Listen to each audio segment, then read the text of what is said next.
बिहार विधानसभा चुनाव की बात की जाए तो सबसे हॉट सीट मोकामा। अब मोकामा में कमान संभाल लिया है ललन सिंह ने। ललन सिंह जो कि जेडीयू के वरिष्ठ नेता, सांसद भी हैं और नीतीश कुमार के बेहद करीबी माने जाते हैं। अब ये पटकथा समझिए, अनंत सिंह जो कि जेल चले गए हैं। हालांकि ये कहा जाता है, अगर मोकामा के समीकरण को आप समझे, जब भी अनंत सिंह जेल जाते हैं बल्कि वो ज्यादा वोटों से जीतते हैं। और इस बार मोकामा की बात की जाए तो अगरा बनाम पिछड़ा जरूर बन गया है। अब ललन सिंह पहुंचते हैं क्या? अब ललन सिंह के पहुंचने से भूमियार वोट एकजुट होगा, ये एक विषय बना हुआ है। हालांकि अभी तक जो समीकरण देखने को मिल रहा है, कुछ महसूस तो ऐसा ही हो रहा है। ललन सिंह पहुंचते हैं एकदम दनादन कई गाड़ियों के साथ, और ललन सिंह साफ तौर पर कहते हैं कि ये तो फंसाया गया, पूरी साजिश थी।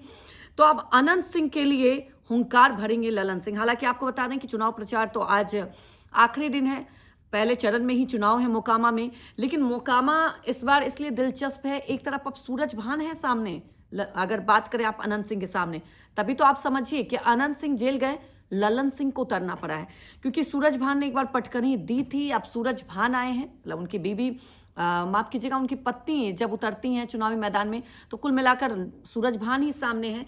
सूरज भान ने ही हराया था एक बार। अब आरजेडी ने ये जो नया समीकरण बनाया है, अगर वहां पर धानुक वोट को समझिए 17% है, सबसे ज्यादा भूमियार वोटर है, उसके बाद धानुक वोटर ही है जो कि निर्णायक भूमिका में रहती है।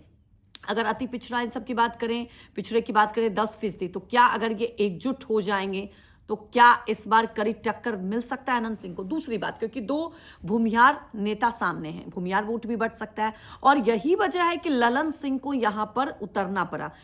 कहते हैं ना कि राजनीति घूम फिर कर आती है। एक वक्त था, आपको याद होगा, जब ललन सिंह चुनावी मैदान में उतरे थे तो अनंत सिंह ने बहुत मदद करी थी। अनंत सिंह को जो जेल से निकलवाया गया था, पूरा समझिए आप। हालांकि अनंत सिंह का जेल से ऐसा लगता है कोई नाता सही है, कई बार जाते हैं, कई ऐसे मामले दर्ज हैं, उस पर बाद में बात करेंगे। लेकिन कुल मिलाकर यह है कि अब ललन सिंह जब चुनावी मैदान में उतरे अनंत सिंह के प्रचार के लिए, तो देखना होगा कि क्या अगरा बनाम पिछड़ा, जिस पर केंद्रित करने की पूरी पुरजोर कोशिश की जा रही थी, वो कितना सफल हो पाएगा। हो गया।